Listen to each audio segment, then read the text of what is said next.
folks, welcome, and today we are going to be diving headlong into the life story of Canadian Julie Payette. This is my first time ever doing anything like this as a YouTube video, but I really wanted to try some unique and different things that kind of reflect my interests and who I am as a person. So here we go.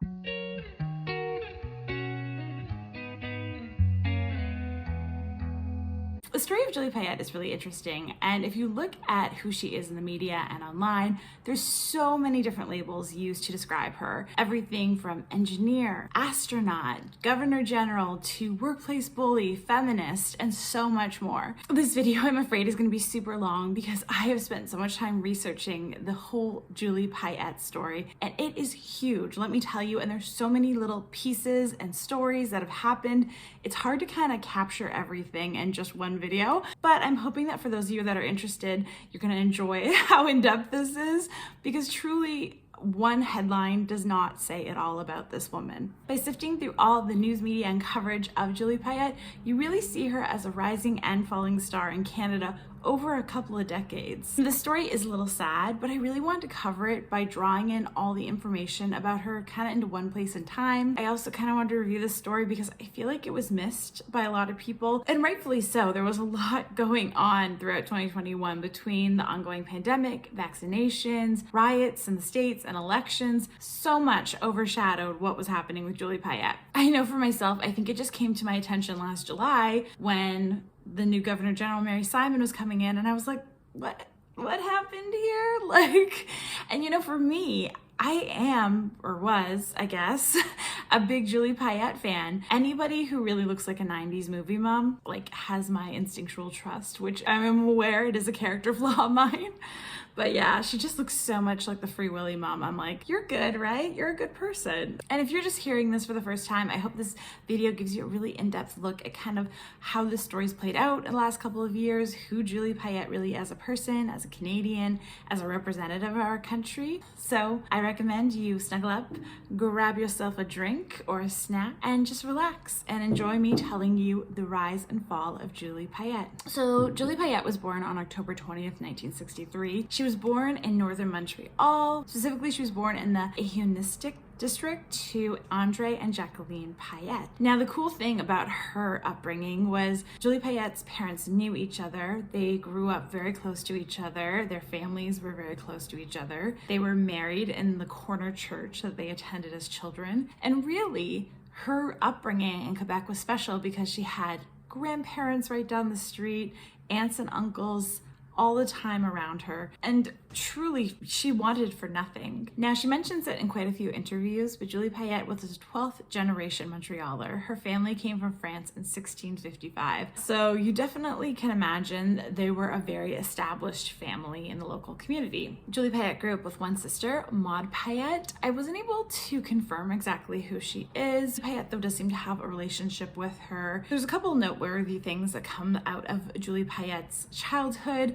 The first was the 1976 Olympics in Montreal, and Julie Payette was really fortunate because her parents were able to get tickets to take her and her sister to a couple of the games. And Julie Payette really remembers these events because it was like the world was brought to her small little community. All of a sudden, out on the streets, she would see athletes from different countries running, walking, interacting, and it just really broadened her perspective, made her want to learn new languages and travel. As well, around 7 to 9 years old, Julie Payette's primary school hosted annual showings of astronauts walking on the moon. That footage, that very iconic, famous footage we all know and love, it really opened Payette's mind to being an astronaut. And she really describes watching this footage as being memorized by the astronauts and the equipment they were using, and thinking, I want to really do that. Now, she didn't realize it at the time, but later on, she did come to terms with the fact that her chance to be an astronaut was very slim. Not only was she not an Anglophone, had no military experience, but she was also a girl, and she was a Canadian. And during her childhood, there truly was no Canadian astronauts. It was a strictly American USSR endeavor. But she had a dream, and I applaud her for that. Moving into later childhood, Julie really got her first kind of taste of prominence in 1980. She won a very competitive scholarship. It was one of 6 across Canada to become a scholar at the United College Atlantic in Wales. The scholarship she won was for an international baccalaureate, which she finished in 1982. Now, I'm not exactly sure what the value of an international baccalaureate is. If you know, definitely let me know in the comments below. But I imagine this experience looked incredible on her resume and really getting the chance to live and study abroad. Then from 1982 to 1986, Payette went to Canada's Harvard, which is McGill University. I know that's kind of controversial, but she did go to McGill and she did extremely well there. She did a bachelor's in engineering with specialization in electrical studies, and she graduated with the Greville Smith Scholarship, which is like the largest award that an undergrad can receive. She was an undergrad. Canada actually picked their very first round of astronauts. That was in 1983. Now, Payette did mention in an article that this landmark event didn't change her studies or change what she was doing at all as a student. She kind of realized, again, being picked for an astronaut, super slim opportunity. So she didn't change her undergrad degree or anything. She just stayed put and decided, you know, if she has to do anything for the rest of her life, she would love to be an engineer. But seeing those astronauts picked was really inspiring and definitely let her know that maybe she could have an opportunity to become an astronaut one day. While she was doing her undergrad in the summers of 1985 and 1986, Payette actually received one of the coveted internships at IBM, and IBM was a massive big deal back in the day. Like, it would be like being picked to work for Google. And she excelled at these summer internships by all accounts. During these internships, she did a lot of market research, so reaching out to engineers in the field or customers of IBM and seeing if they were satisfied with the products they were receiving. Because of her really excellent work, in the fall of 1986, she was selected to become an IBM certified engineer, and she trained out of Toronto, Ontario. This opened the window for a more permanent position with IBM, and she was put to work on making a new computer workstation. At the end of her stint at IBM, there was a lot of colleagues that came forth saying that working with Payette was a joy because she was visionary, she was passionate, she was open-minded. But they also did say that it was clear that Payette had bigger dreams. And specifically, she did tell people she was interested in being an astronaut, which is pretty crazy to have a dream that big and to mention it to people. I don't know if I would have the courage. Something one colleague of hers was reported saying in the media, which I thought was interesting, was that her family were really helping her on this journey to becoming an astronaut. This dream was just bigger than Payette now, and it did involve her entire family supporting her. So pursuing the plan of becoming an astronaut, Payette really put herself to work in the coming years to buff up her CV, to build skills, to do the things that a future astronaut might be expected to do. She obtained a master's of applied science in computer science from U of T between 1988 and 1990. She also was a teaching assistant during her time there, so again, taking advantage of every opportunity. She spent a year at the IBM lab in Zurich as a visiting scientist, which would have been an incredible experience. And then she also took her research back to Montreal briefly. She very much made a niche for herself at IBM by doing research on language processing, automatic speech recognition, and combining that with computers. While Payette was in Zurich, that's when she first noticed that there was going to be a call for more astronauts in Canada. And she really struggled with the idea of applying because in her mind, she only had her 2 degrees. She didn't have any military experience or flight experience, and she was super young. But ultimately, she decided to apply because she knew 100% if she didn't apply, she wasn't going to get the position. And I love that attitude, and it's really true. If you don't try, you'll never know. In 1992, Payette went through the official selection process with the Canadian Space Agency. There was a total of 5,330 applicants in the process, and she was selected as one of the 4 new astronauts. The other astronauts selected during this time were Chris Hadfield, who is a pretty well-known household name in Canada today even, Mike McKay, and Dave William. So she was the only woman selected. On reflection of her being selected as an astronaut, Payette definitely said in interviews that her parents were hugely influential again. And I think what she said was really touching. She said her parents didn't discourage her. They knew that this was her goal. And when she said that she was going to apply, they just said, cool, give it your best shot. We don't know if you're going to do it, but hopefully you do. And that's very cool of her parents to be helpful and positive about such a big dream. In 1992, Payette was also very busy because she married Francois Bissuet, who was like kind of a mid-level academic engineering professor. He's kind of always worked at like smaller institutions in Quebec. So being selected as an astronaut, Payette immediately launched into astronaut training, and it involved a lot. Between 1992 and 1998, she spent a lot of time out west and also at the NASA base in Houston, Texas. And she quickly became certified with a commercial pilot license, her military pilot capacity. She flew a snowbird. She logged more than 1,300 hours in the air. She studied Russian. She kept her fingers all in the research pot by being involved with academic and research going on with the Canadian Space Agency. She also became certified in deep sea diving and logged more than 120 hours on a gravity aircraft, which kind of mimics that weightlessness for space. You know, I think this time of orientation and training is incredibly informative towards who Payette is today. She spent so much time learning language, which today she now says she speaks a total of 6 languages. She also is fluent in 6 computer languages, which is kind of cool. She enjoys a lot of different activities, including flying and diving still, so it seems like everything that she did during this time was incredibly important to who she is now. There was a really interesting article from a past colleague of Payette speaking to this early time in her training when she was learning to fly, and they said that they could really tell she was super talented right off the bat for flying. She was a natural, and I imagine it is incredibly invigorating and freeing to fly your own plane. So Julie Payette took her first trip to space in May of 1999. She went from the 27th to June 6th. She spent a total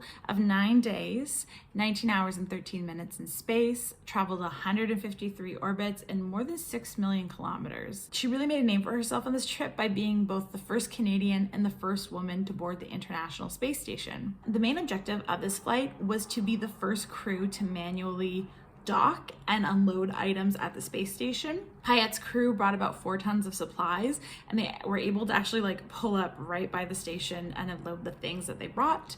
Julie Payette said like her favorite experience from this time in space was experiencing weightlessness consistently. During this time in space, she also completed a spacewalk and worked with the Canada arm, which was like her main specialty. Interesting enough though, the time before she went to space and when she came back, there was a lot personally going on in Payette's life. Her marriage with her first husband, Francois, was falling apart. There is a quote from Maclean's magazine where they're trying to get a profile from her based on, you know, what her life is like as an astronaut. And she basically says, I'm a person sans histoire, which basically she's saying, I have no history, which is not true. But, you know, if you're having a lot of issues at home, I imagine it's never a good time to be asked a lot of personal questions. When she returned home from that flight, her divorce did go through, and in 2001, she married William Flynn, who also goes by Billy Flynn. Her relationship with Billy Flynn is really interesting to me because he is a born and raised military brat, self-proclaimed military brat. He is a fighter pilot, and he actually met Payette in 1992 when they were going through to be astronauts. Flynn was a top 20 finalist, and he really quoted saying, getting the opportunity to be a pilot as an astronaut would be the ultimate exploration job. Unfortunately, he never got to be an astronaut, and it does make me wonder, like, by being Payette's partner, if he received the ability to live vicariously through her. I imagine it would be really tough being her partner because, you know, if it really was your dream to ultimately do that job, being around a partner that's doing it all the time would be tough. But on his own, Billy Flynn has a really prestigious career in the Canadian military. He executed some really big missions, and he definitely is no slouch when it comes to work. He retired from the military in 1999 and became like a test pilot working for Lockheed and Martin. There's not really a lot of information on Billy Flynn online, but it looks like he brought a child to the marriage from another relationship. So when they were married, Julie Payette became a stepmom, and later in June of 2003, she became an actual mom, having a child with Billy Flynn. They named their son Laurier, which is the coolest name ever. I'm not going to talk a lot in this video about her son. He has been present throughout this entire story, to be honest with you, in and out of the media. I'm not going to mention him because I think it's very apparent from all the interviews Payette has had over the years that she's an excellent mother. She does a lot of the mom things that we would expect, aka chaperoning trips, packing lunches, etc. You can really tell that he is her whole world. But just know that she does have a child, and that's kind of, you know, a role that she fulfills in the background to everything else going on in this story. Again, coming back from her space trip, Payette's career as an astronaut was definitely far from over. She actually took on some pretty important and massive roles between 2000 and 2007. She worked with the European and Russian space agencies to draft up plans and policies and procedures for the International Space Station. She worked as a communicator, and I guess she was the first woman to really do this job, but essentially you're kind of like the interpreter between the people up in space and the ground crew, which is kind of interesting. So she would do a lot of that mission control work you would maybe see on TV or in movies. From 2000 to 2007, she also served as Canada's chief astronaut, which is really cool. And she lived in Houston largely during this time. I think in total, Payette spent about 14 years living in Texas. And even though she was there for quite a long time, she did still consider Canada home, and it was always her plan to come back. In fact, she planned her child's birth so that he could be born in Montreal and retain his Canadian status. So that just speaks to how much she prides herself on being Canadian. About a decade after her first trip to space, Julie Payette was able to go back again in 2009. She went for a longer stint this time, from July 15th to July 31st.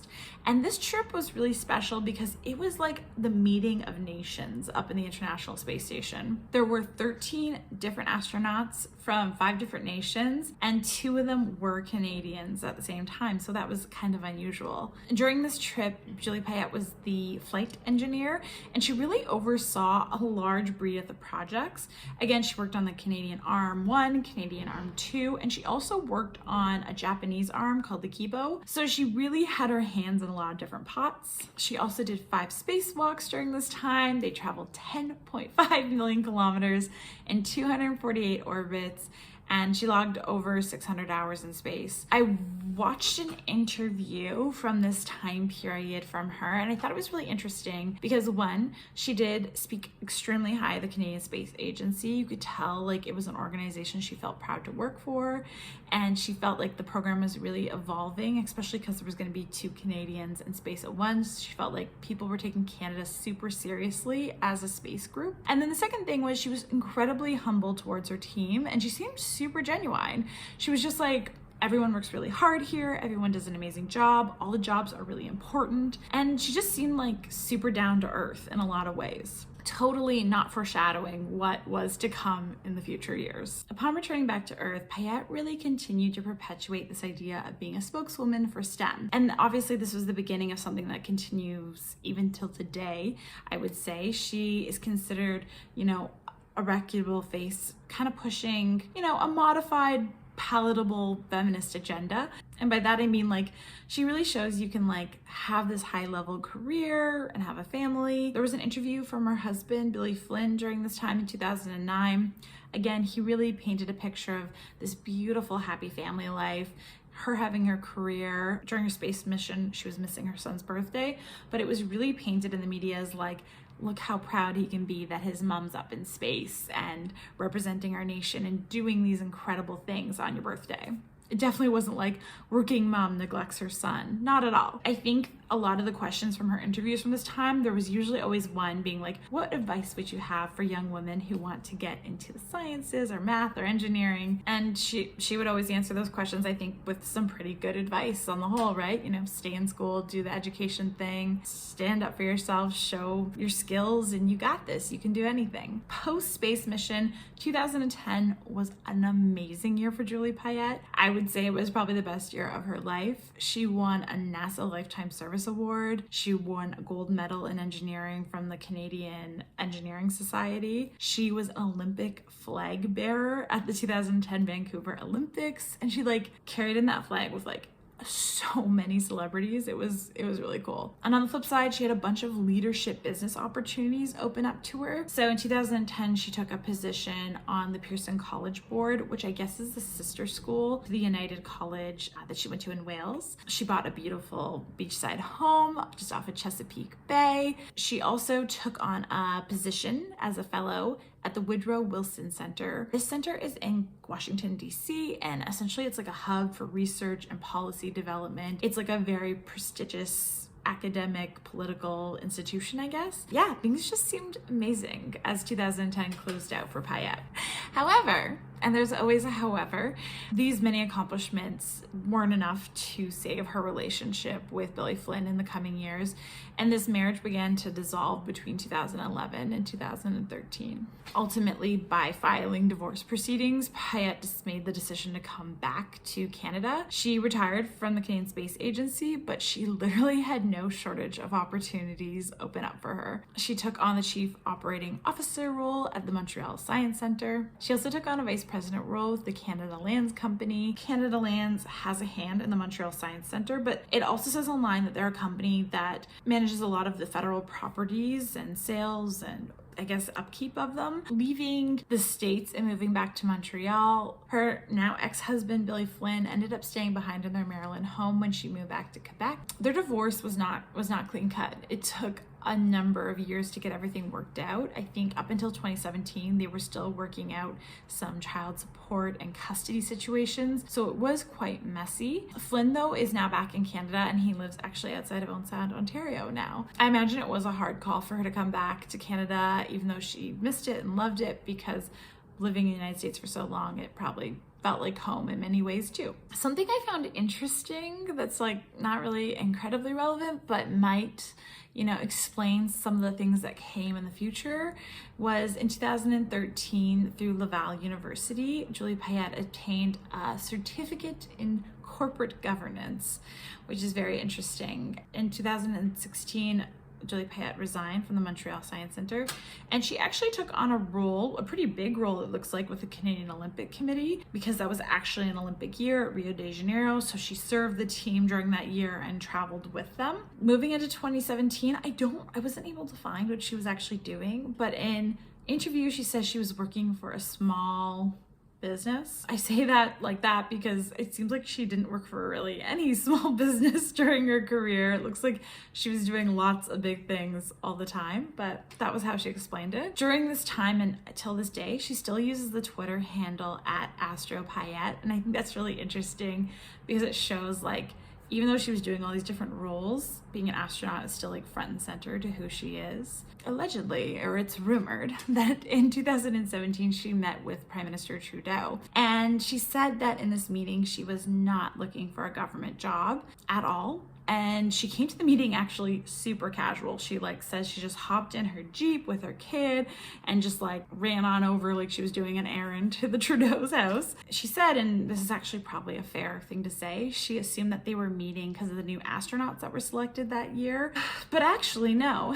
He asked her to be the Governor General. Decided to take some time. She took 24 hours to think about it. Felt like she really couldn't say no. She did some research, she said. She talked to a few people. Ultimately, she took it. But there has been speculation, and I have seen and heard this said in a few podcasts, that what actually happened was Payette did say she was looking for a job, and Trudeau, who at the time had been looking at various Indigenous candidates, because this decision, this Governor General selection, as stupid as this may sound, was super important to his government. It was going to be their signature pick. They were choosing someone to be the face of the Liberal government throughout the rest of their tenure. So they wanted someone that kind of reflected the Liberal flavor, I guess. And yeah, he was considering Indigenous candidates. Julie Payette comes onto the scene, throws the Indigenous candidates out the window, and goes with her. If that happened, that's horrific. But the idea behind it is that, he was continuing this celebrity, elite, but honorable meritocracy image that he had kind of started with himself. But I guess at the end of the day, what actually happened has stayed between Trudeau and Payette. Now, just in case you're wondering, what is this Governor General business? Essentially, becoming the Governor General in Canada means you become the Queen's representative, the Majesty's representative. And doing that, you basically commit to providing a semi-regular report to the Queen on the goings-on of Canada. You become the head of the Canadian Forces. You are appointed at the behest of the Queen, but usually the nomination of the Prime Minister is key. You're required to deliver the throne speech. You can dissolve Parliament, which is a big deal, I guess. You can summon legislative programming. It's It's a lot. There's also awards handouts, swearing in, oversight of a lot of ceremonial events. And obviously stemming from the Queen, this role is a huge part of our Commonwealth history here in Canada. We're not the only country that has something like the Governor General. Australia, New Zealand, Jamaica, Barbados are all countries with very similar representatives. The Governor General role began in Canada in 1867 when Canada achieved independence, so we have had quite a few Governor Generals since then. It is a figurehead position, certainly. However, it is a massive position still, and it's a huge honor. In my opinion, and maybe people in the science community will disagree with me, it is the biggest title that Julie Payette has ever held. I know an astronaut is pretty cool, but being the Governor General is this massive role within our government. Canada, you get wrote into history books doing that role. And to me, this really big momentous moment where July 12th, 2017, it's announced that Julie Payette will be our Governor General, marks the climax of her story. And from this point forward, we really see a decline in this beloved Canadian character. And for example, Payette really starts the role off on a bad foot. With the announcement of her appointment, a CBC News journalist asks her about her new role, and she responds, "Oh my goodness, you seem to know a lot more than I do about it," before walking past without making any more comments.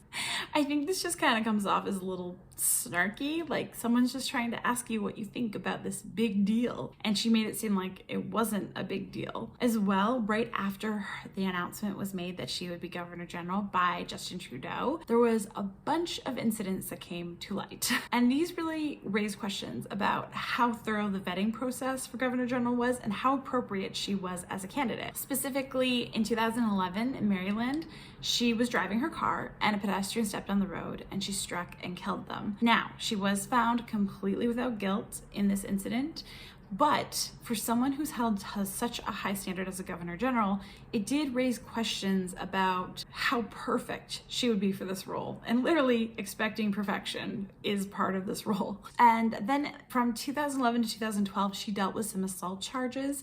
Now, I couldn't find this anywhere specifically, but it was alleged that these assault charges were against her ex-husband, Billy Flynn. The assault was based out of Maryland, and it was never put through the charge and expunged from her record. But I mean, regardless of who it's against, I think, and also regardless of whether it's expunged from your record or not, it kind of speaks to like something underlying there that at least warrants investigation, explanation, discussion, because so much is going to be expected of a future Governor General. And very finally, I guess during the summer of 2017, there was lots of discussion and talk about Julie Payette's divorces. She had petitioned to keep the records of those sealed and out of the public eye, and I don't blame her for doing those things at all, but I guess it just made people go on high alert to be like, what does she have to hide? I think too, because like some parts of her divorce were still playing out in court, like maybe being picked for Governor General wasn't the right timing, you know what I mean? Let's get this wrapped up before we put you in a high level government position, type of deal. Especially for the child involved in the custody hearing. Like, you're right, it's not appropriate to throw that information out there, but I also see why the public felt entitled to it, because they want to make sure we're gonna have the best government representative we can have. Unfortunately, again, knowing what we know now, we know like her nonchalant attitude toward the Governor Generalship role, the whispers of incidents, these really all foreshadowed what was to come in her future position. Yet at the time, it was really brushed off, and she was considered to be fit for the role based on her other accomplishments alone. She was considered to be, I guess, as important and symbolic as the role she was going to basically inherit as the Governor General. Trudeau was quoted as saying she is unquestionably qualified. And yes, though Payette had no background in government or constitutional law or like really anything running a government, her CV was impressive, and because of that celebrity status, she kind of came with like a built-in fan base. Like, I guess I kind of think of this situation when a brand decides to work with an influencer, they know they're gonna have customers already because there's people that love and adore that influencer. Being a recognizable Canadian as an astronaut, that's a rare thing, right? A lot of people don't, like, there's not like a million gazillion Canadian celebrities, I guess, is what I'm trying to say. Other things that she had that were considered a benefit to the Governor General role was she had like these built-in patronages already to charities. She worked with like Drugs Free Canada, and she worked with a Trans Trail Canada project, essentially. She was also really attractive to the role because she was above the political fray in many ways. People saw her as nonpartisan. She had never said she sided with one government or another. And most importantly, and I think a lot of liberal critics pointed out this, she was good for the role because she was a woman, right? Out of the 29 Governor Generals we've had in Canada, she is only the 4th. This idea of feminism and upholding women, huge part of the liberal platform here in Canada. We all know that, right? I think something too that really cemented Julie Payette's bid going forward in the Governor General was a poll of Canadians showed that, especially in Quebec, that she had really high approval ratings. Up to 55% of Canadians said that they thought she would be an excellent Governor General. And I mean, you can't please everyone, and 55% is pretty darn good. So on October 2nd, 2017, Julie Payette was installed as Canada's 29th Governor General, and she was the 12th Governor General under Queen Elizabeth.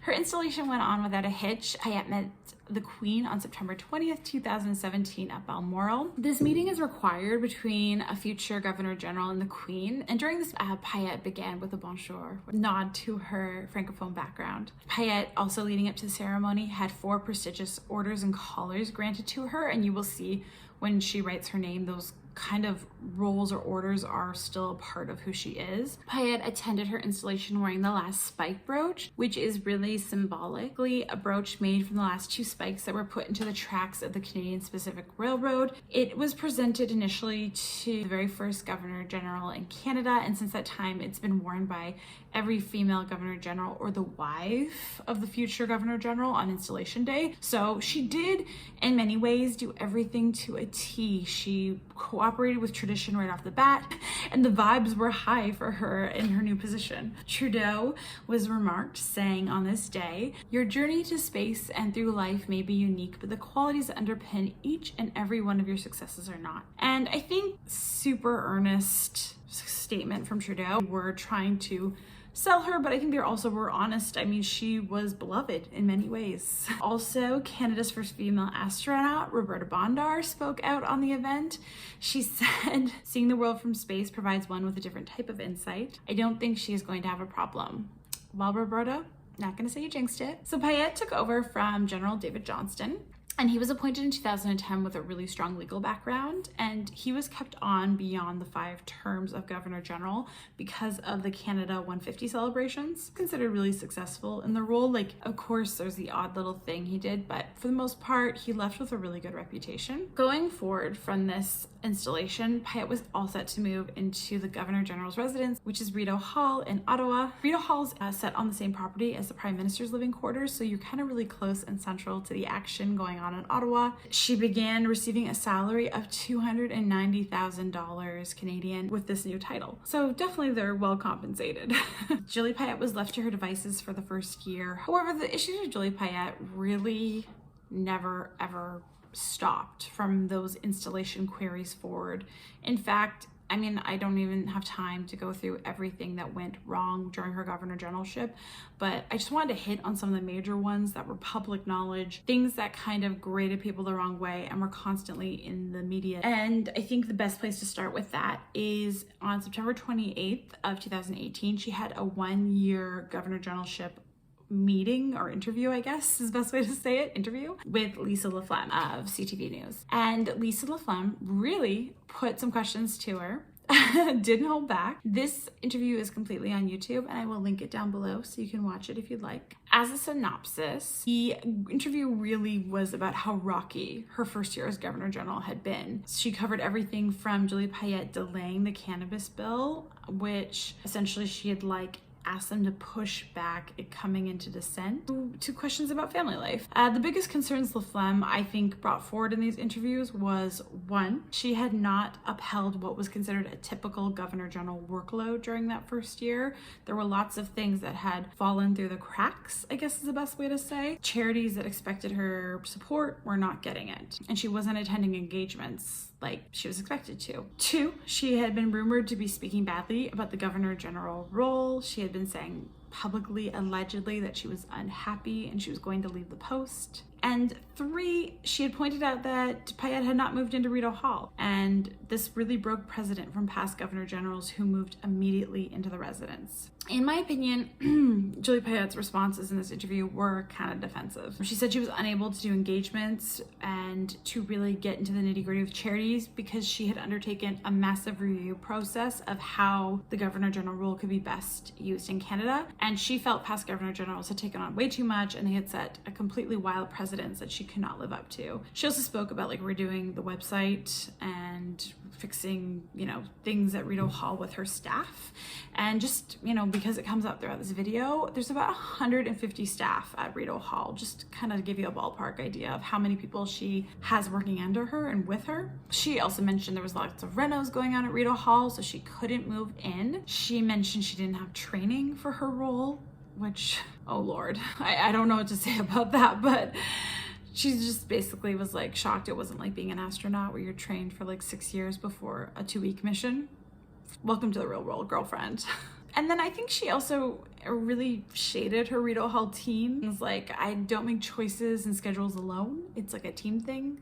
And she also said that she's a team player and she has corrected the missteps on her end, and how she kind of expected everyone to do the same around her. So yeah, I did find a really interesting article about Rideau Hall and Payette's refusal to live there from this time frame, because I'm not really familiar with the property. It sounds like Rideau Hall is like a park during the summer. It sounds like tourists can come in there for guided walkabouts. It's open to the public, and in many ways it kind of reminds me of Kensington Palace where the royals live. In the article they talk about how Payette wanted to come and go without people seeing her, and she complained about all the people that were around, from her own employees to construction workers to the RCMP who are there to protect her. A political expert was quoted in this article as saying, "It's a very public role and you're working and living in the same quarters. Someone with a big need for privacy, this role probably isn't the best fit." I would agree with that. Definitely seems like it's not a place where you can just do whatever you want for the full 5 years. But then again, it's for a short time, the lack of privacy, it's for a brief time, really, just the 5 years. So I don't know, it's interesting. Later 2018, RCP also came forward with qualms about Payette. They were saying that she was going for runs and jogs and not telling them where she was, and not allowing a security detail to go with her. She would also not allow them to be in guarding positions. They could see her or she could see them. It was like she just wanted to have them like they weren't there. So they actually had to rebuild and change their guard stations around completely for her. They also were not given access to some spaces in her living quarters. So again, they couldn't fully protect her like they were supposed to. And just to give you an idea, the Rideau Hall quarters where she was supposed to be living, they're about 5,000 square feet, so it is quite a big area, I guess, to protect someone, but also a big area for her to live in as well. Payette kind of responded to these claims by saying, like, there's so much technology, there's tracking devices, I really don't need to be accountable to you guys all. It was also rumored, like, in this time frame that Payette was insisting on being a part of the committee that oversees who gets the Governor General Order of Canada. Past Governor Generals have handed out the Order of Canada to recipients, but they're not involved with the selection process typically because it's seen as like a conflict of interest. And yeah, I thought this allegation was super interesting and is important down the road when we talk about conflicts of interest, because, again, she was kind of trying to give herself more power and maybe didn't have the best intentions about that. It wasn't reported on during the time, but I will mention in 2018 and 2019, there were 2 reports released quietly online about Rideau Hall. And these were the only public documents for a long time about what was going on in Rideau Hall with the staff. These were basically employee satisfaction surveys done by the federal government, and they ranked the Governor General's office first among all public services with the highest number of harassment complaints, with a total of 22% of staff saying they felt harassed in this office. 74% of those 22% said that they were harassed from authority figure, which I think to me really points to a specific perpetrator if you're saying it's someone in authority that's causing the harassment. So it seems like nothing was really done about these complaints. They were just released online and they were later found by Maclean's, and somebody knew that things were declining at Rideau Hall and said nothing about it. So flash forward into 2020. July 2020. Things were kind of off to a rocky start the first week of July 2020 for the Governor General. Let me tell you, she had a lot on her plate that first week. Started off on a high by winning a Juno with her choir. She's a soprano with an Ottawa-based choir, the Governor General, so that's a huge big deal. That would be really cool. They won Best Classical Album of the Year. Also that week though, her property, the Rideau Hall property and Prime Minister's property, was raided by a man with gun and ammunition. Yes. Now, he didn't hurt anyone, the RCMP got him, but it was a huge security breach that didn't look very good for the RCMP. They just let some crazy man bash the gate in. Luckily though, no one was home, neither the Prime Minister nor the Governor General, thank God, and that man went to jail. And then also that first week of July, Julie Payette released a video. I haven't been able to find it anywhere, so I don't know if it was taken down because of all the complaints that got down the road, but essentially for Canada Day, she decided to do a YouTube video of her singing a song, and it was a very bizarre video in the sense that they were visiting Humboldt, so she had flown across the country, and odd in the sense too because Humboldt had asked her to visit 2 years previously and she didn't, but then she randomly came during a pandemic, so it just was bizarre, basically. It makes me wonder, after that first very busy week where she was getting like accolades, attacked, then no criticisms, it seems maybe not a coincidence to me that a few weeks later, news first broke about probably the reason you're here. The claims, the things, the bad things that happened at Rideau Hall. Yes, CBC's Ashley Burke broke the very first story saying that massive harassment complaints from current and former employees of Julie Payette's at Rideau Hall, and she had basically, and I quote, verbal harassed employees to the point where they were reduced to tears and had to leave the office altogether. The news did not stop coming.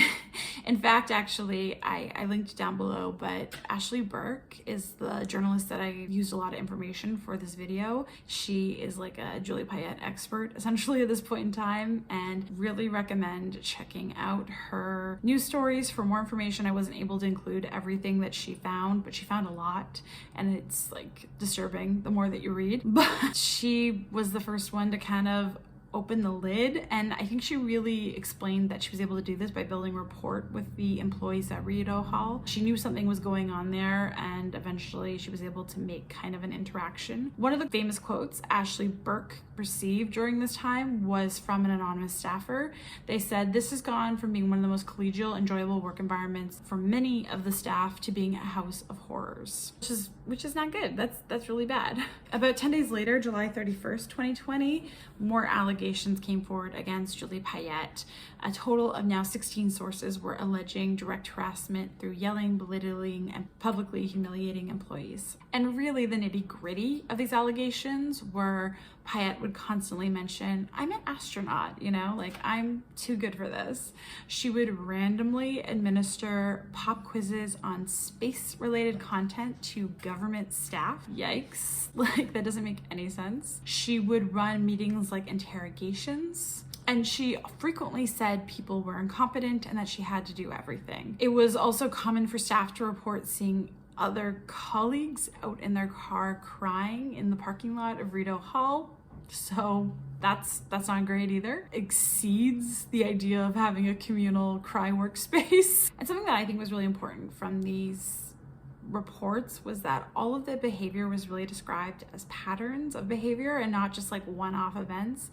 It was like, no, this was a reoccurring thing that happened, and it reoccurred so often that it made a culture of fear. Ashley Burke actually went on Front Burner podcast, and again we'll link it below, from this time frame, like August of 2020, discussing more allegations in depth. And one thing she said, which I thought was interesting, was that travel was a huge sore spot for Julie Payette. She would often complain when traveling that she was underfed, she was overworked, she was tired. And as a result, when they flew home, she would host debriefings on the plane that would last hours and essentially sounded like they were a huge blame game, pointing out people, telling people they were horrible. And people would just get off the plane and cry. any trip abroad brought out the worst in her. Also, going back to the Canada Day video, it also came out that she had spent a ton of money on this video.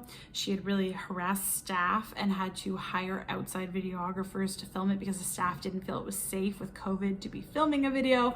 There was just like tons of conflicts that had basically built up to the point where the floodgates had broke.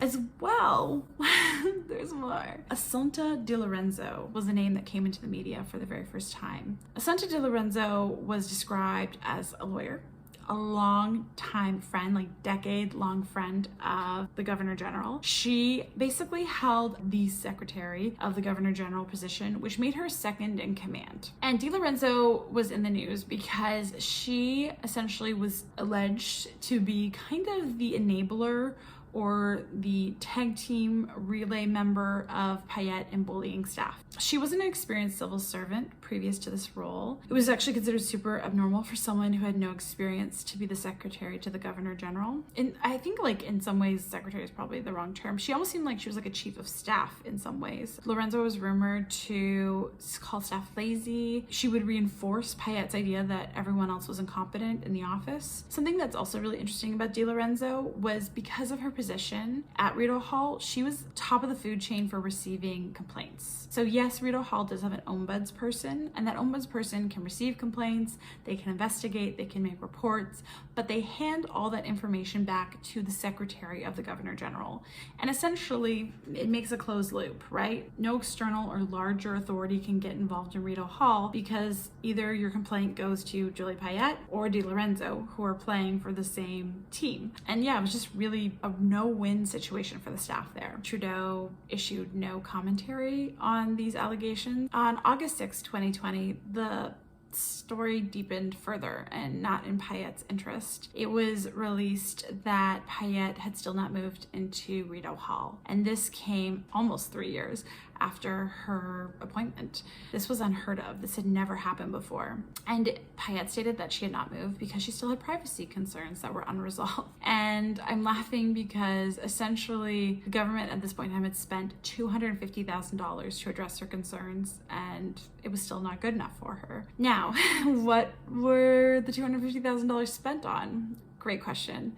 Thanks to the National Capital Commission, who oversees Rideau Hall and basically manages a bunch of federal properties, they were able to tell us what the money was spent on. The first $117,000 were spent on creating a series of doors and locking systems to get to Payette. And when these doors and locking systems and gates were created, only certain staff were issued the pass systems to get in, so it really was a way of Payette of restricting who had access to her. There was new countertops installed in the residence. There was a cat door installed in the residence for Payette's pets to be able to come and go as they please. And then the $140,000 was spent on studying and designing a special staircase for Payette. Now, I've seen a couple different news articles saying what this staircase was for. Ashley Burke, who I think is the most reputable source, said that the staircase was to take her from her private residence to the gardens below without being seen by the public. It was not built because when it was studied and designed, the government basically said this is not worth the cost for just one Governor General. We're not going to do it. There was also some miscellaneous costs on replacing chandeliers. So it's important to have good chandeliers in your mansion. Tell you if this is normal or not for past Governor Generals, it isn't. Most Governor Generals just require a couple new coats of paint, maybe some new furniture, and away they go into the residence. So this was considered extremely unusual. On top of all of Payette's demands, just to give you context, there was $2.4 million being placed into Rideau Hall in 2017 for recommended and required updates, just to continue to make it a lovely space to live. It wasn't like they were just pushing a drab and old space. Honestly, I'm sure it's fit for royalty to live there. I mean, to me, this really sounds like someone who has control and privilege issues. Shortly after this news was announced, Krista Freeland came forth, spoke on behalf of the Trudeau government. Now, I think it's really interesting. Her comments have kind of been met with two interpretations. Some people view her as defending. Some people see that she actually distanced herself with her comments. But essentially, she just stated that Canadians respect the Governor General's office. She respects the Governor General's office, and kind of left it at that. She didn't really mention Payette by name, and she didn't speak specific to Payette Payette's ongoing issues in the media. Just if you're wondering where Payette was living at this point in time, she had taken up residence in a nearby mansion. Essentially, this mansion was for visiting dignitaries. This other mansion, to be noteworthy, was much larger than her residence at Rideau Hall, so she had a lot more space. Furthermore, at the height of the pandemic, Payette left Ottawa and she moved to her private cottage, which her family or herself owns. It was in Quebec. The issue with her living in this cottage, even though like taxpayers didn't pay for it, was the RCMP had to relocate to be with her, and taxpayers had to pay for that relocation and pay for Payette's flights in and out of Ottawa during this time. This made a lot of additional costs too. I think the RCMP had to stay in hotels during that time because there was no space for them to stay at the cottage. I will note there was an article out of Montreal during this time, so maybe this provides the francophone perspective, and that's worth noting that Payette really didn't owe Canadians to move into Rideau Hall. She deserved her own privacy at any cost. This article also recognized that Payette was a single mom, so she was expected to take on a lot of duties as Governor General that both a husband and wife would do together in that position. They also, the article also pointed out, sometimes civil servants are kind of grandfathered into positions and are really bratty and don't do a good job. This article, I just wanted to include it and mention it because I think it does play devil's advocate in an important way. There's definitely two sides to every story, and hearing both of them is important. The article also mentioned like the Canadian government usually pays a lot more for renos than what they're worth because of their contracting system, etc., etc. All of these points have validity in various ways. I guess just combined with all the other information from this case, it doesn't make a compelling story for Payette, unfortunately. The Canadian government is meanwhile bringing in psychologists into Rideau Hall, because it has been found that the level of harassment that the employees at Rideau Hall have faced has been so severe, it has begun to impact them at home.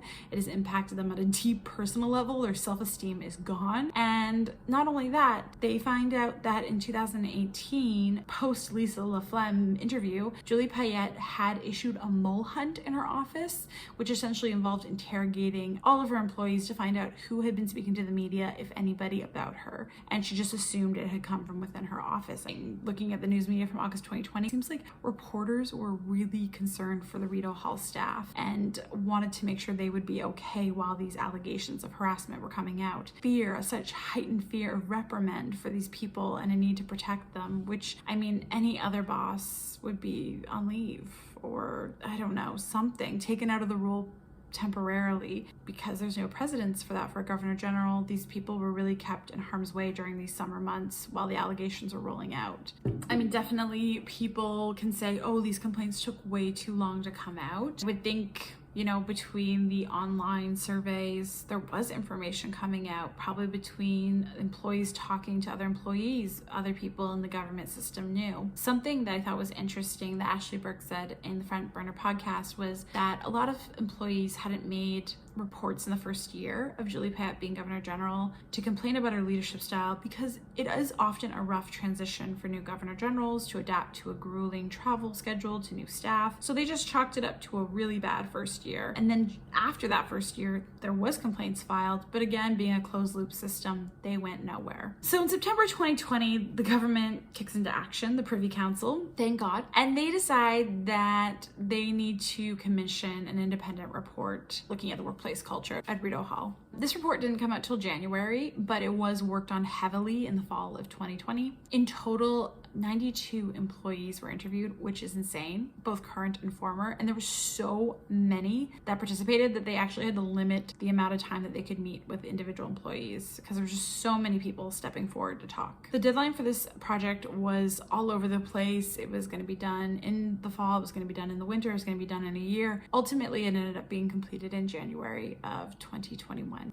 The Quintet Consulting Corp did this report as an independent outsider, and this was thought to be needed to maintain neutrality. I've seen lots of articles saying that the cost for this report was too much, that this report was not needed because there were so many allegations already happening. It was enough to do something. Nonetheless, the report did occur. Of the 92 employees that participated, 43 had a direct negative experience to speak to. Also, in September, Ashley Burke went back to work, and she actually found some really damning things about Prime Minister Trudeau and his inability to vet Payette. First and foremost, he did not have a committee to vet her, which is typical and protocol for a new Governor General. He also did not do, on his end, through his office, do the basic job of calling her past employers. Crazy, because any job any of us have ever had, our past employers have been called. And if he did call, he would have found out what Ashley Burke found out. Some very troubling things about Madame Payette. Specifically, Madame Payette left her role at the Montreal Science Centre in 2016 in a really bad situation. You know, we don't know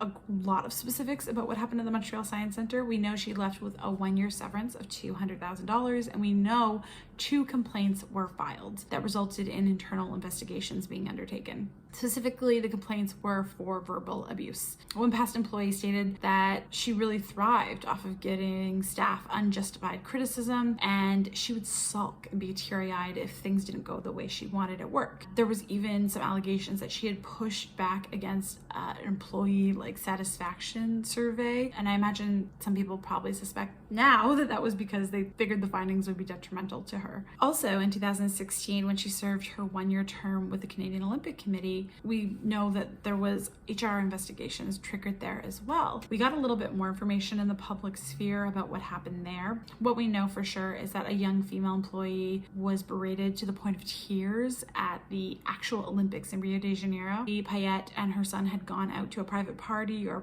some type of private event at Copacabana, which is like a famous beach in the city, and she was waiting for a ride to come pick her up. Well, I imagine the traffic in that city was insane with the Olympics happening, but essentially she had to wait for an extended period of time for the vehicle to come, and she ended up screaming at the staff that it was unhealthy for them to be in the street, in the pollution, and she was calling the situation ridiculous. The Olympic Committee also noted that there was a complaint filed against Payette in November 2016 when they got back to Canada because she had threatened to fire an employee that she had no right firing. Like, it wasn't even her employee to fire. But I'm also imagining, like, if you're just screaming at someone you're going to fire them, that's probably not the most professional way to go about it. But that's just me. She essentially said she was going to fire this employee because they didn't have ready answers to her questions. If that was the case, I think a lot of us would be fired because we don't always know what people are going to ask us. The Canadian Olympic Committee actually came forward, I think, with a lot more information and detail about Payette because they, in 2015, had lost like a president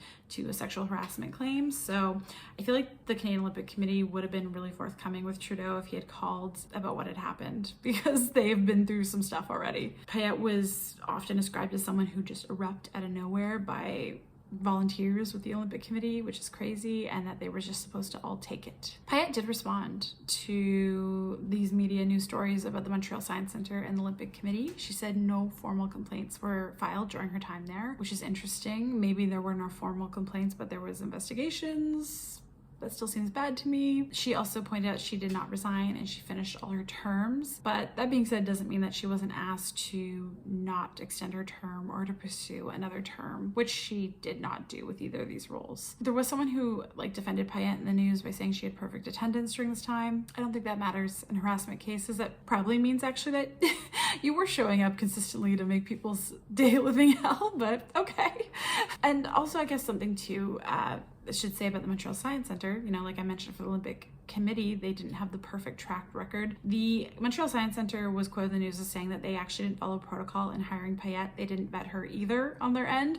They were just bowled over by her charisma and thought she'd be a great fundraiser. And again, that celebrity face and name made her a good fit for their corporation, which they paid for long term, I guess. In some ways, you could say these institutions weren't in good shape to start off with if they're just not following their protocols or they have sexual harassment complaints already. I saw a blog from someone also saying that if Trudeau had dug further, he would have found Payette hangs this tapestry in her offices and it says, "I need space." And it just kind of is just tasteful and maybe speaks more about her control issues. For Payette's time at the Canadian Space Agency, not much has been said about her team skills or teamwork. As far as I can tell in the media, there hasn't been any complaints that have come forward. I know in the early 2000s and late 90s, there were some staff who complained that she worked a lot of off hours and she would, want other staff to work those off hours, or she would just kind of put her work ethic on other people. But then at the same time, there's also lots of staff from that time frame also saying they really liked working with Payette and they respected her and enjoyed her. So it does definitely seem like no matter what you believe, she had one of those personalities that could easily rub you the wrong way. way, or you could really connect with. Definitely tough personalities in every workplace. And I know a lot of leaders can be tough personalities. So it's a tough situation. You know, stuff at the Canadian Space Agency,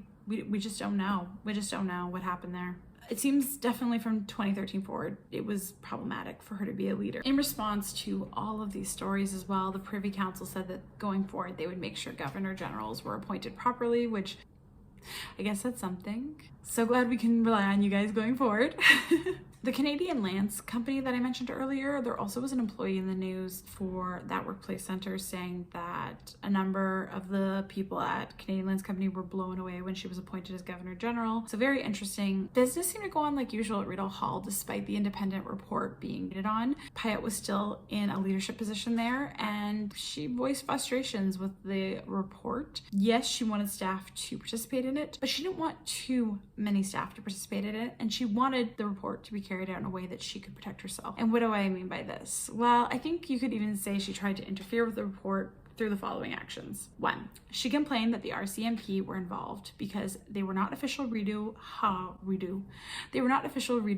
employees, so she felt that they should not be included. In truth, a lot of former and current employees, both of Rideau Hall, Canadian Heritage, of the Global Affairs Company, of the National Capital Commission, and the Canadian Armed Forces were all included in this report. So yes, they did go very broad. Was it needed? Maybe. To kind of settle Payette's qualms, she was allowed to obtain some legal representation to ensure that the report was carried out with integrity. You know, I do think this is very excessive that she had like a representative on the committee. You know, at the end of the day, it does show she had due process and she had every opportunity to come out clean, I guess, or not be mistreated in the process. She was also criticized in the news for hiring a lot of exempt employees, which in the Canadian government basically means that you have hired someone that is not a public servant and they are not held to the same standards as a public servant. And often exempt employees are seen to have some type of political influence. Payette was criticized not for the number of exempt employees she had. She had hired 6 out of the 11 available spots. However, she was criticized for how she used them. She basically was using exempt employees in day-to-day operations of Rideau Hall, both during the report and previously, where in the past Governor Generals had used them like on special passion projects. So I think one Governor General hired exempt employees to do like a specific mental health campaign, where Payette had a press secretary and her like management team were all exempt employees. Kind of made it hard for the public service code to be upheld at Rideau Hall. Finally, the last problematic thing Payette did during the fall of 2020 when this report was going down, in my opinion anyway, wanted staff to sign a loyalty pledge to her, and this was ultimately kind of shot down, but like she wanted like a non-disclosure agreement she made. And I wonder if she wanted this, and this is maybe just me thinking the worst, but I wonder if she wanted this so she could see who was kind of filing the harassment complaints and who weren't. I don't know. It seems really sketchy though to have staff promise that they'll take an oath to you. Behind the scenes, another 5 employees went off on leave or quit altogether during this time. So to me, that's really saying like nothing truly changed. Even with all the media attention, Payette didn't change her ways. Things may have even gotten worse for staff despite all the psychologists and the leaders trying to control everything. In the winter of 2021, a lot isn't really known publicly, but what we do know is on January 21st, 2021, Julie Payette resigned from her position as Governor General, and the Prime Minister released a statement saying that there were tensions in the office, but there were no formal complaints, and everyone has the right to feel health and safety in their work environment. Julie Payette, she wrote to the Prime Minister. She apologized, but then she didn't. Here's what she wrote. She accepted that there was tensions within the office, but highlighted there was no formal complaints or grievances made during her time as Governor General. She wrote, "Everyone has the right to a healthy and safe work environment at all times. It appears this is not always the case at the office of the Secretary to the Governor General." Kind of throwing Di Lorenzo under the bus. Tensions have arisen at Rideau Hall over the past few months, and for that I am sorry. We all experience things differently, but we should always strive to do better and be attentive to one another's perceptions. So essentially, she basically said that Canada needed stability in the pandemic. She felt she wasn't afforded due process, especially with the media, and really ultimately took mixed accountability. You could even argue no accountability off camera, Payette also kind of downplayed the harassment being the reason she was leaving, because she mentioned to reporters that her father was sick and his health was worsening, so she wanted to spend more time with him. Globe and Mail ended up reporting that this resignation wasn't completely out of left field, with an anonymous source stating that the PM had visited Payette the night before her resignation and that he probably did ask her in that meeting to resign. DiLorenzo made the news a couple more times, being noted that she resigned at the same time as Payette, but she retained legal counsel on the way out, and this was thought to be done so because she had her relationship sour with Payette in the final months, hence why I'm sure Payette shaded her in her statement as well. And basically it was just thought that DiLorenzo had complied with the investigation in the sense that she had provided like confirmatory evidence to support employees' harassment allegations to save her own neck. In the end, Payette's resignation gave her 2 new titles to add to her CV. She became the first Governor General to never live at Rideau Hall and the first to resign with a stain on her reputation. On January 27th, the final but really redacted report of the Quintet Consulting Group was released. Honestly, I haven't seen it. I haven't looked at it, but we know basically from it a confirmation of what was wrote in the media earlier. Really, people use the words like hostile, toxic, negative to describe Rideau Hall. The report was also said to describe experiences that would be objectively concerning and be taken seriously in any workplace. 13 people said that they had taken sick leave, so 13 of 150 staff took sick leave due to the toxic atmosphere, and 17 said they outright quit the job because of Payette, which is interesting and a significant number. It was also found that Payette went through 7 executive assistants while she was Governor General, which really says something about the proximity of working next to her. When Julie Payette left, Chief Richard Wagner took over her position, and in early February of 2021, the Julie Payette School, which is outside of Whitby, considered changing their name due to all the scandals, but as of this recording, they still retain her name. One thing that really, though, in the spring of 2021 kind of came to light was they were happy Julie Payette had resigned. Not that this kind of restored any of her reputation, but people realized that her stepping down was not required and that she could have technically fulfilled her role for a full term. There is no process in place to remove a Governor General other than having the Queen ask someone to step down or to remove them, which has never been done, and I guess would be a constitutional crisis. Really, the only way we can remove a Governor General is if they leave themselves, which is kind of crazy. There was talk about, right through the spring and into the summer of 2021, recalling Payette's pension, which she's entitled to receive about $150,000 Canadian every year, regardless of the amount of service she provided. There was also a lot of talk about rescinding her Order of Canada because there was a formal complaint made. Again, to this date, that has not been done. People who have been stripped of their Order of Canada in the past have committed generally very serious offenses, like crimes, and harassment definitely hasn't been one of them. In July 2021, we did get a new Governor General, Mary Simon, and she is from an Indigenous background. There is a lot of expectation on her, not only as the first Indigenous Governor General, but as coming in after Payette's predecessor. She has a lot of healing to do in that workplace, and there's a lot of expectation that she'll make things better in the coming years for those employees. In closing this out, in September 2021, Payette was seen in public at a polling station for the election. She was seen crossing out names, and I think the article that I saw this mentioned in really was like, oh, how have the mighty have fallen. I get that vibe completely. But I guess too, for me, I wish there had been a little bit more critical thinking in her story of why she was so troubled, because truly she's had access to the best opportunities.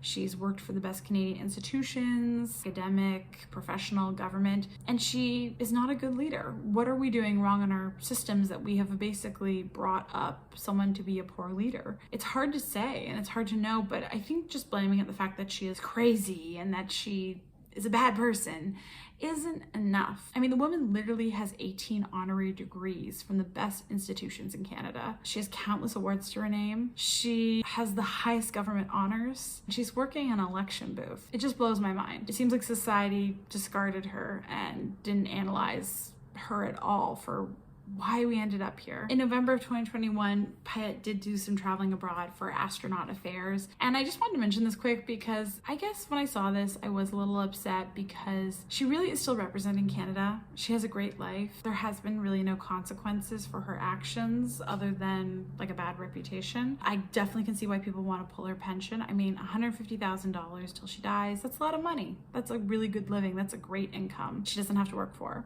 Maybe there's something to learn about personal entitlement and privilege from this story as well. Maybe you do get to a point where you've achieved so much and done so much that you really stop being a good person because you only see yourself as good. I don't know. So just two quick 2022 updates. It did come out that officially she will maintain her Order of Canada. It will not be pulled even though there was an investigation. The committee basically said that they felt that she had suffered enough consequences by having to resign from her Governor General role position, which I would argue that might not be true, but I understand where they're coming from. The other item Julie Payette made the news for this year was it came to light in January of 2022 that her office had paid out $277,000 in secret settlements. These settlements cannot be stated who they went out to. There are 5 claimants whose names are withheld due to publication exemption. There is a little bit of question if some of that payment went to De Lorenzo. Also, though, honestly, maybe some of those payments also went to staff who suffered really severe consequences. The National Post article on these settlements also points out that payments from the Governor General's office of this size for legal services and legal settlements is unprecedented, and it's extremely abnormal that this happened. So it kind of just adds further suspicion around what actually happened while Julie Payette was the Governor General, and I think further reinforces our relief for the public that she did resign. I think a lot of people's actions, including Payette's, contributed to her downfall in Canadian culture ultimately. But yeah, let me know who's at the center of this for you. I honestly think Payette will never be restored to her full glory. Of course, though, she will be a recognizable face. Do you have little sympathy for her? Do you think it's her own fault? Do you think she's like a troubled girl boss? Do you think this reflects badly on women in STEM? Honestly, let me know. I really love to hear your guys' opinions and ideas, and this is a really interesting case. It's made me think a lot about how leadership is and how it's granted to us and how we treat it. Anyway, that's enough deep thought. Thank you for watching or listening, and until next time, please be well, do well, stay well. Bye.